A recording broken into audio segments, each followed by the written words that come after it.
Ang Flying Raijin o ang Flying Thunder God Jutsu ay isang napakalakas at isang legendary jutsu na naimbento ng second Hokage na si Tobirama Senju. At sa matagal nga na panahon na nag-exist itong si Tobirama sa Shinobi World ay wala na ngang ibang shinobi o ninja na nakahigit pa kay Tobirama sa paggamit ng Flying Raijin. Hanggang sa dumating yung time na isinilang ang isang tao o shinobi na nagngangalang Minato Namikaze. Si Minato Namikaze ay isang napakalakas na shinobi ng kanyang era at mas nakilala nga itong si Minato Namikaze dahil sa mga magagandang nagawa niya nung Third Great Shinobi World War. At hindi rin basta-basta ninja lang itong si Minato Namikaze nung time na yon. Dahil si Minato lang din naman ang naging dahilan kaya naitigil ang Third Shinobi World War. So kung iisipin nating mabuti guys ay napakalakas pala talaga nitong si Minato Namikaze dahil kahit isang malakas na labanan ay kayang-kayang patigilin ni Minato dahil sa angkin niyang galing sa pakikipaglaban. Binansagan din si Minato bilang the Yellow Flash of the Leaf at bilang pinakamabilis na shinobi na nag-exist sa kanyang era. At isa nga sa mga naging dahilan kaya binansagan si Minato bilang pinakamabilis na ninja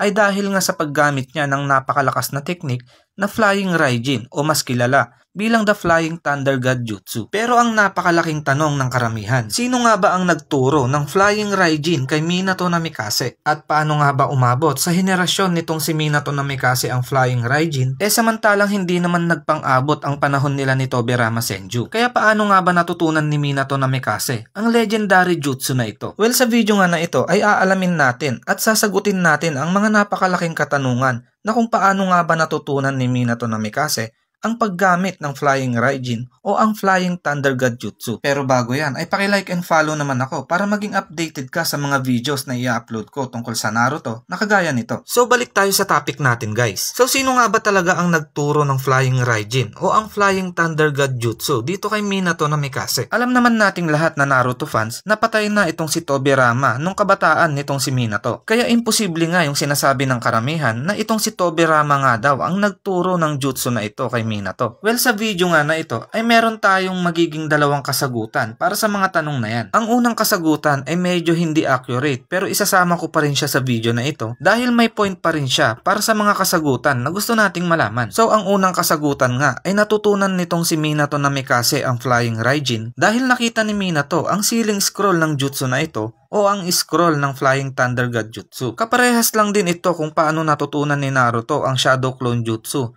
nang nakawin ni Naruto ang Forbidden Scroll of Seals sa episode 1 ng Naruto. At halos kaparehas lang din ito kung paano natutunan ni Yamato na kontrolin ang wood style technique nang ibinigay ni Danzo sa kanya, ang Scroll of Ceilings. At yan na nga guys yung unang kasagutan para sa katanungan na yan. At ang pangalawang kasagutan naman para sa mga katanungan na ito, at masasabi ko nga rin sa inyo guys na ito yung pinakatotoo at pinaka-accurate na kasagutan kung paano nga ba natutunan ni Minato ang Flying Raijin o ang Flying Thunder God Jutsu. Ang nagturo kay Minato Namikaze ng Flying Raijin o mas kilala bilang the Flying Thunder God Jutsu ay walang iba kundi itong si Hiruzen Sarutobi. Tama kayo nang narinig guys. Si Hiruzen Sarutobi nga ang nagturo ng Flying Raijin dito kay Minato Namikaze. At alam ko na marami talaga ang magre-react sa inyo pero mas okay guys kung papatapusin nyo muna yung video na ito bago kayo mag-react. So kaya palang gamitin ni Hiruzen Sarutobi ang Flying Raijin. Pero bakit nga ba hindi man lang natin nakita na gamitin niya ito sa isang labanan? Pero bago natin sagutin yung mga katanungan na yan guys, ay alamin nga muna natin kung gaano nga ba kalakas itong si Hiruzen Sarutobi. So bali itong si Hiruzen Sarutobi nga guys ay binansagan bilang the professor ng kanyang era. At binansagan din itong si Hiruzen Sarutobi bilang God of Shinobi. Dahil lahat nga ng jutsu na naimbento sa loob ng bayan ng Konoha ay kayang i-perform o gamitin nitong si Hiruzen Sarutobi. At para sa mga hindi pa nakakaalam,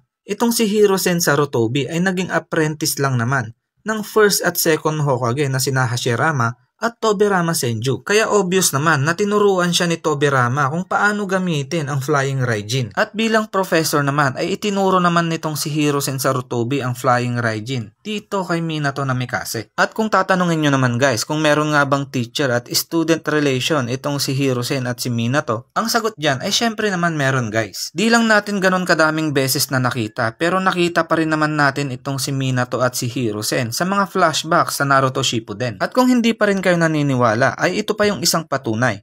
Ayon sa isang passage sa page 125 ng databook, the third with the first and the second and the fourth with the third had a teacher and student relations. At yan na nga guys yung sagot para sa mga katanungan kung paano nga ba natutunan ni Minato Namikaze ang Flying Raijin o ang Flying Thunder God Jutsu. Sana guys ay nagustuhan nyo yung video na ito about sa Naruto. At pakilike na rin at follow ng page natin para maging updated ka sa mga videos na i-upload ko pa tungkol sa Naruto. So hanggang dito na lang muna guys. See you in my next video and Jebong TV is signing out.